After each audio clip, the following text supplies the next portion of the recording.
Kenya जी police Pakistani सहाफ़ी ऐं anchor person Arshad शरीफ के गलत फहमी की बुनियाद ते मारण की तस्दीक करे छॾी। परॾेही ख़बरूं इदारे मूजिब अरशद शरीफ के कीनिया में पुलिस नैरोबी वेझो मथे में गोली हणी क़तल कयो। वाक़ियो मुबैना तौर ते चेक पॉइंट की भञकड़ी करण ते पेश आयो। वज़ीर आज़म शहबाज शरीफ पारां अरशद शरीफ के क़त्ल की मज़म्मत, ख़ानदान सां ॾुख जो इज़हार। पाकिस्तान ब्रॉडकास्टर्स एसोसिएशन पारां अरशद शरीफ के क़त्ल की मज़म्मत, वारसन सां ॾुख जो इज़हार। वाक़े की जांच जो मुतालबो। हैसियत पाकिस्तान का वज़ीर ख़ारिजा एक पाकिस्तान की शहरी, एक पाकिस्तान के जर्नलिस्ट का कत्ल हुआ है और बहुत ही मुनासिब होगा कि उस मुल्क जहां से ये जुर्म हुआ है या जहां से ये इंसिडेंट हुआ है वहां एक तफसीली इन्वेस्टिगेशन हो। अगर कोई गलती हुआ है, अगर कोई if anything untoward is happen तो उसके लिए फिर हमें एक्शन का एक्सपेक्टेशंस भी होंगे, लेकिन हम मुनासिब तरीके से अपना अंदाज से इसको डील करना चाहेंगे, कोई सियासी अंदाज से नहीं। परॾेही वज़ीर बिलावल भुट्टो ज़रदारी पारां केन्या में पाकिस्तानी सहाफ़ी अरशद शरीफ के क़त्ल ते ॾुख जो इज़हार। बिलावल भुट्टो ज़रदारी चयो आहे त अरशद शरीफ के वारसन के ॾुख में बराबर जा शरीक आहियूं। वज़ीर आज़म केन्या के सदर सां फ़ोन ते राब्तो कयो आहे। वज़ीर आज़म केन्या के जांच दरख़्वास्त कई आहे। मुंहिंजो कुटुंब ऐं आम शहरी भी दहशतगर्दी जो शिकार थिया। असांजा फ़ौजी जवान दहशतगर्दन के निशाने ते हूंदा आहिनि।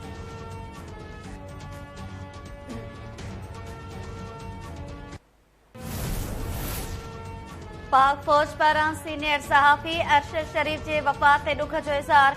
ISPR पारां जारी कल बयान में चयो वियो त अरशद शरीफ की कीनिया में वफ़ात ते ॾुख में वरतल आहियूं।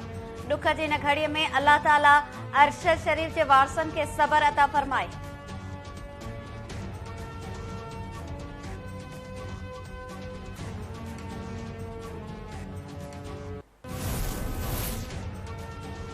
इस्लामाबाद हाई कोर्ट में सहाफ़ी अरशद शरीफ के मौत वारे वाक़े की जांच लाइ अदालती कमीशन जोड़ने वारी दरख़्वास्त ते ॿुधणी। वारसन के घरू वज़ारत ऐं परॾेही वज़ारत के आफ़ीसर सां मुलाक़ात कराइण जो हुकुम। वारसन सां सहकार करण की हिदायत। सुभाणे ताईं रिपोर्ट भी तलब।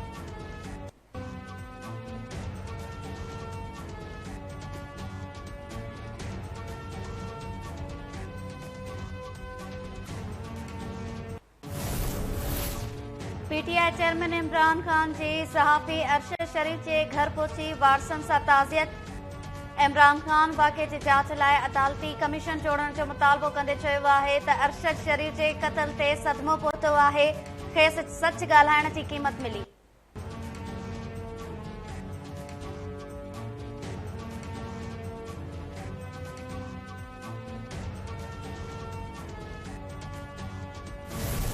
साबिक वजीर आजम ने हमारा मीशत पे, पाकिस्तान की मीशत पे खुद कुश हमला करके पाकिस्तान को अपनी तारीख में पहली बार डिफॉल्ट के खतरा तक लेकर गया था।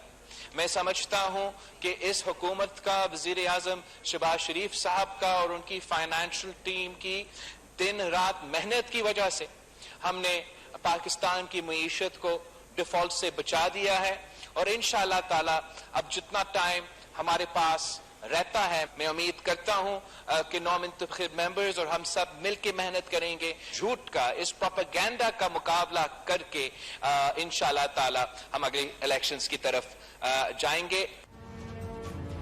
इमरान खान मुल्की मईशत ते आबखाती हमलो कयो। 4 सालन ताईं तब्दीली के नाले ते तबाही थींदी रही। परॾेही वज़ीर बिलावल भुट्टो ज़रदारी क़ौमी असेंबली ऐं बाद में मीडिया सां ॻाल्हाईंदे चयो त इत्तेहादी हुकूमत मुल्क के ॾेवालो थियण खां बचायो आहे। हुकूमत बोर जो पानी निकाल करण ऐं मुतासिरनि की बहाली लाइ कम करे रही है। असांजी अविलियत मईशत की बेहतरी ऐं बोर मुतासिरनि की बहाली है।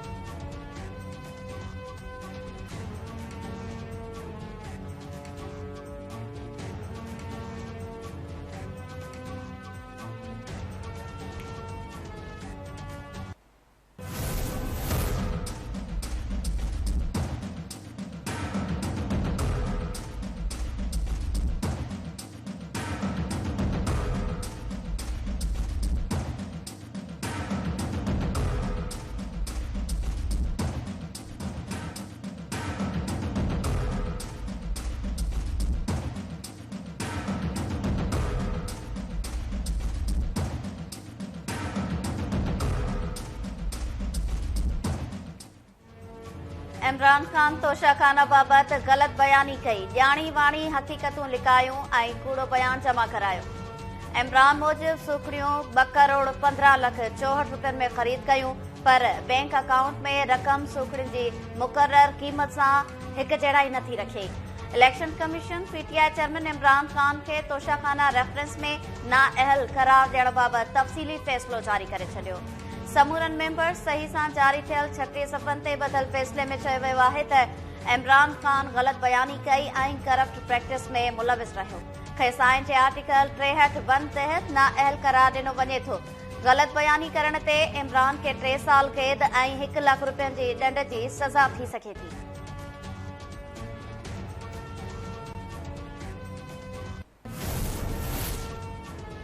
तोशाखाना रेफरेंस में इमरान ख़ान जी नाअहली वारो फ़ैसिलो मुअतल करण वारी इस्तदा रद्द। Islamabad high court election commission जो फ़ैसिलो मुअतल करण वारी इस्तदा रद्द कई।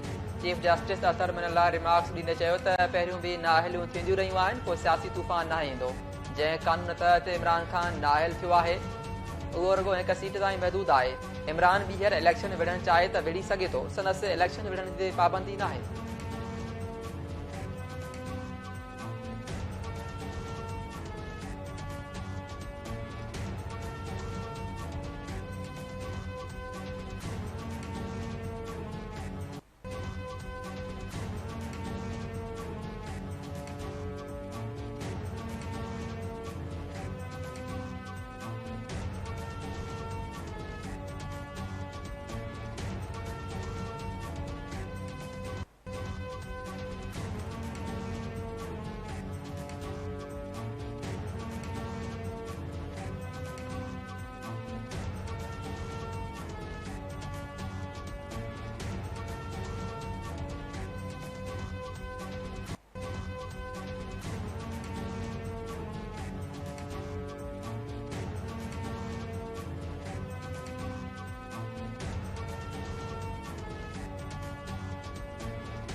जुडिशियल कमीशन सुप्रीम कोर्ट में 3 जजिस की मुक़ररी की सिफारिश करे छड़ी। चीफ जस्टिस उमरता बंदियाल की सदारत हेठ जुडिशियल कमीशन जो इजलास ज़रियन जो चवण है त इस्लामाबाद हाई कोर्ट के जस्टिस अतर मिनुल्ला, जस्टिस शाहिद वहीद और जस्टिस हसन रिजवी की मुक़ररी सुप्रीम कोर्ट में सिफारिश की मंजूरी ॾिनी वई। जस्टिस शफी सिद्दीकी के नाले ते इतफाक़ न थी सघियो।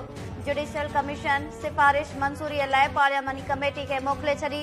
जस्टिस शाहिद वहीद और अजहर रिजवी के नाले ते जस्टिस काज़ी फाइज़ ईसा पारां मुखालफ़त कई वई। पाकिस्तान बार के नुमाइंदे पारां भी जस्टिस शाहिद वहीद और अजहर रिजवी के नाले की मुखालफ़त कई।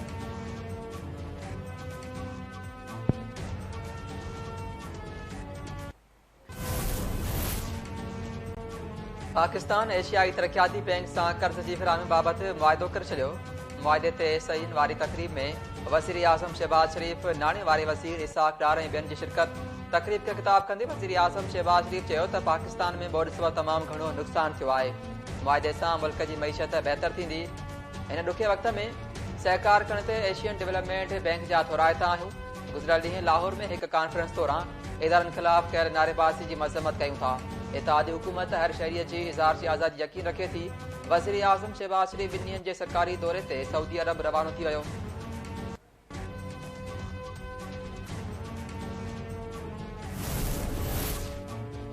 पंजाब असेंबली के स्पीकर सफ़ीन खान नून लीग के 18 मेंबर्स की रुकनीत मुअतल करे छड़ी। 15 ॾींहनि लाइ ऐवान में दाख़िल थियण ते पाबंदी भी लागू।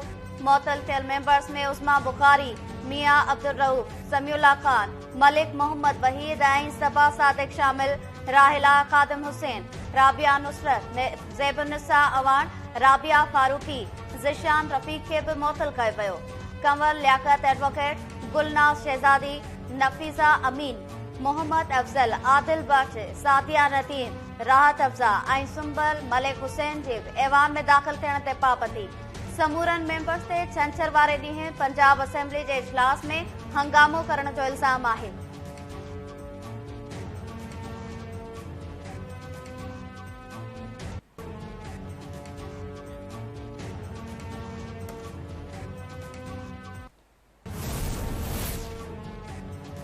इस्लामाबाद की दहशतगर्दी अदालत कलम 144 जी भञकड़ी ऐं सरकारी कम मुदाख़लत वारे केस में PTI चेयरमैन इमरान खान की 31 अक्टूबर ताईं ज़मानत मंजूर करे वरिती। 1 लाख रुपयनि जा ज़मानती मचलका जमा करण जो हुकुम इमरान खान दहशतगर्दी टोड़ अदालत में पेश थियो।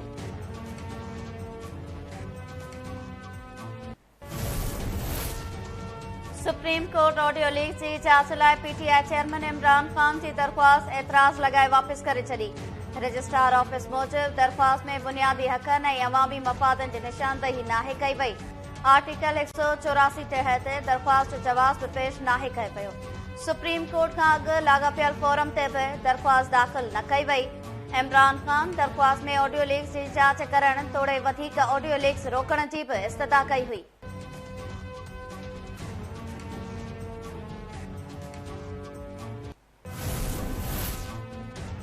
पब्लिक ट्रांसपोर्ट में हिफाजती इंतजामन की चेकिंग मुहिम शुरू कई वञे। कंहिं बि क़िस्म की लापरवाही बर्दाश्त न कई वेंदी। ट्रांसपोर्ट खाते के वज़ीर शर्जील मेमन चयो आहे त कानून की भञकड़ी कंदड़ ट्रांसपोर्टर से रूट परमिट समेत समूरा इजाज़तनामा रद्द कया वञनि। बसिन, कोस्टन ऐं स्कूल वैन में बाहि विसाइण जा औज़ार 1 महीने अंदर लगाया वञनि।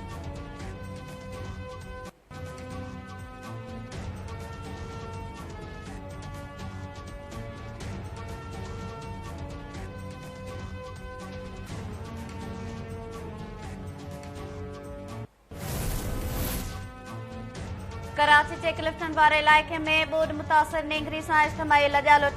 मेडिकल रिपोर्ट में नींगरी सां लॼालुट जी तस्दीक, केस दाख़िल।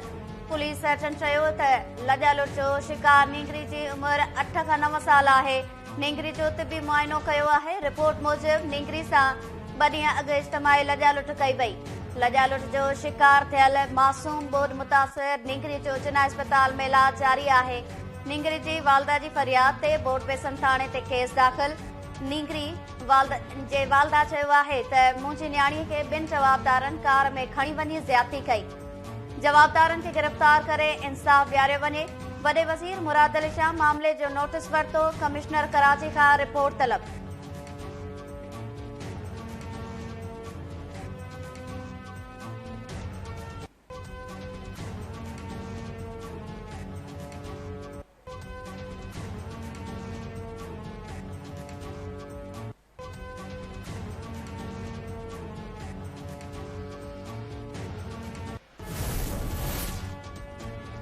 एडिशनल IG कराची जावेद आलम ओठो चयो आहे त क्लिफ्टन में बोर मुतासिर ॿारड़ी सां ज़्यादती वारो वाक़ियो इंतहाई ॾुखियंदड़ आहे।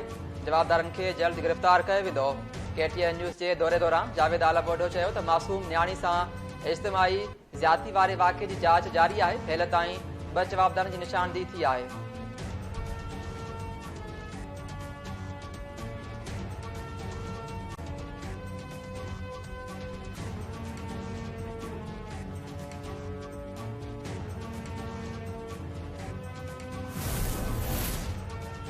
रोड़ी वेचो ॻोठ माही चौहान में 4 वरनि जी मासूम ॿारड़ी सां मुबैना तौर ज़्यादती।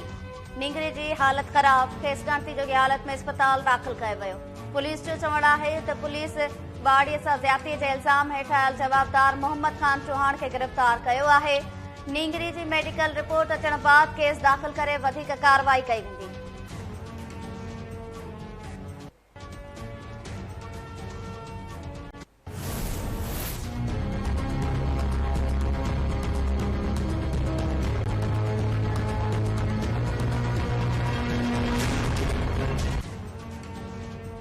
तवानाई वारे वफ़ाक़ी वज़ीर खुरम दस्तगीर पारां बोट सबब सिंध जे ॿुॾी वियल शहर केनशाह जो दौरो। संदसि गाॾी बि पाणीअ में फासी पई। मौक़े ते मौजूद माण्हुनि संदसि गाॾी खे धिका ॾेई ॿाहिरि कढियो। वफ़ाक़ी वज़ीर चयो आहे त कोशिशि आहे त केनशाह मां बोर जो पाणी जल्द निकाल कयो वञे।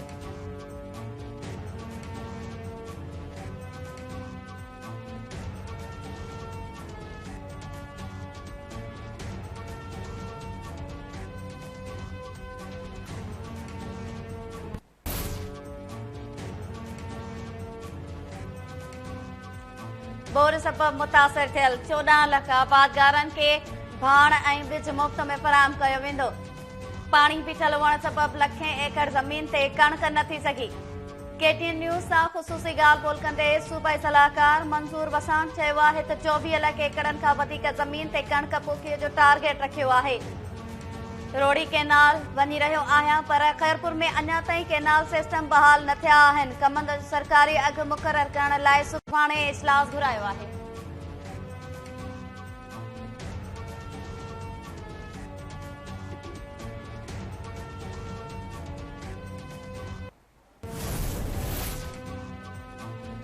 वॾे वज़ीर ॿारनि खे पोलियो जा फुड़ा प्यारे मुहिम जी शुरूआत करे छॾी।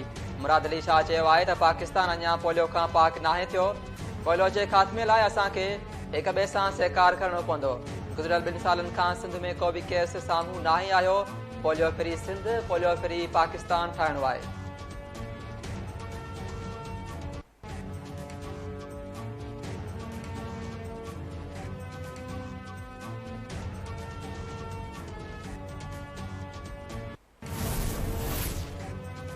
सिंध में पैरामेडिक्स पारां रिस्क अलाउंस ख़त्म करण ख़िलाफ़ एहतजाज जारी। पैरामेडिक्स ओपीडी खां पोइ पोलियो मुहिम जो बि बॉयकॉट करे छॾियो। ओपीडीज़ बंदिश सबबि मरीज़ सख़्त परेशान। मुख़्तलिफ़ शहरनि में पैरामेडिक्स पारां मुज़ाहिरा करे धरना भया विया।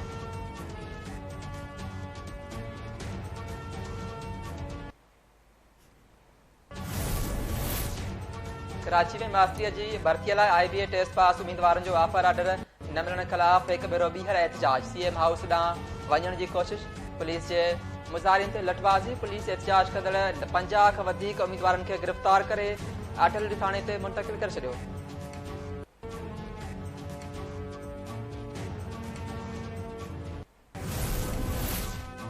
नौशरो फिरोज़, लखी गुलाम शाह ऐं ख़ैरपुर में धारदार वाक़िअनि में बाड़े समेत 4 ॼणा मारिजी विया। नौशरो फिरोज़ जे ॻोठ छली जा चांडिया में ज़मीन जी तकरार तां सोटन में झेड़े दौरान फायरिंग में वसीम ऐं अमीन मारिजी विया।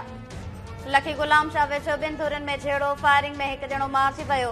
ख़ैरपुर जे ॻोठ लोंग फ़कीर में फायरिंग में ज़ख़्मी थियल बाड़ी जमीला नारे जो अस्पताल में इलाज दौरान दम ॾेई छॾियो।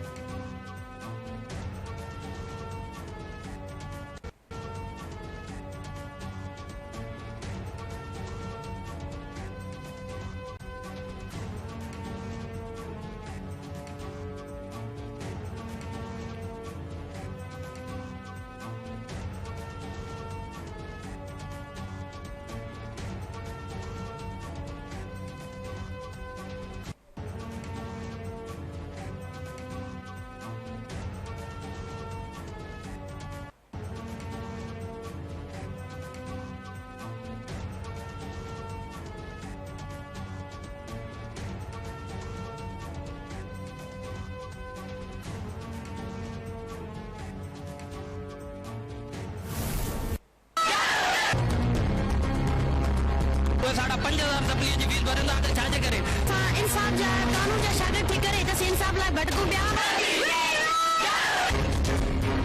जेका असांजी डिग्री आहे उहो बि असांखे टाइम ते ॾिनी वञे। जामशोर में सिंध यूनिवर्सिटी सां वाॻियल ला कॉलेजनि जे शागिर्दनि जो इम्तिहानी सिलफुनि जी फीस में वाध ऐं वक़्त सिर इम्तिहान न वठण ख़िलाफ़ वाइस चांसलर ऑफिस आरो धरणो। एहतजाज कंदड़ शागिर्दनि जो चवणु आहे त सिंध यूनिवर्सिटी इंतिज़ामिया वक़्त सिर इम्तिहान न वठी रही आहे, फीस बि वधाई वई आहे।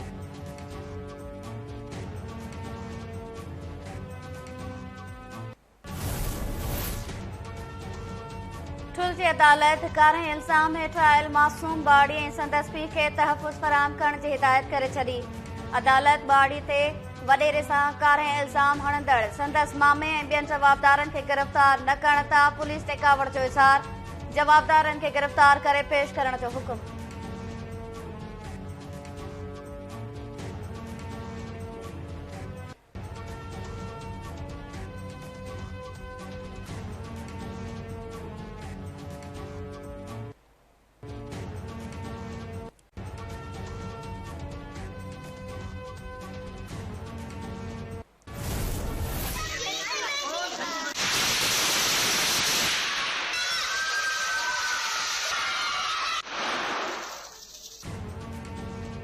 पाकिस्तान समेत समूरी दुनिया में हिंदू बिरादरी ॾियारी जो ॾिणु मल्हाए रही है।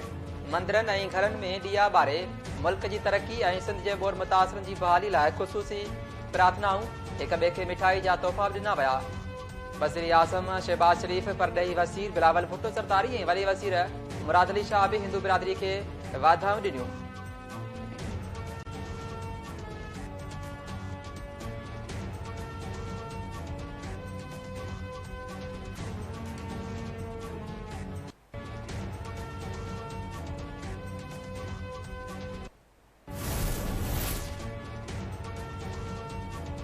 T20 वर्ल्ड कप के ग्रुप 2 जी मैच में बांग्लादेश नीदरलैंड के 9 रन तां शिकस्त ॾेई छॾी। बांग्लादेश 8 विकेट ते 144 रन ठाहियूं। नीदरलैंड घुरबल टारगेट हासिल न करे सघी, 135 रन ते ऑल आउट थी वई। ॿी मैच में ॾखिण अफ्रीका ऐं ज़िम्बाब्वे आम्हूं साम्हूं।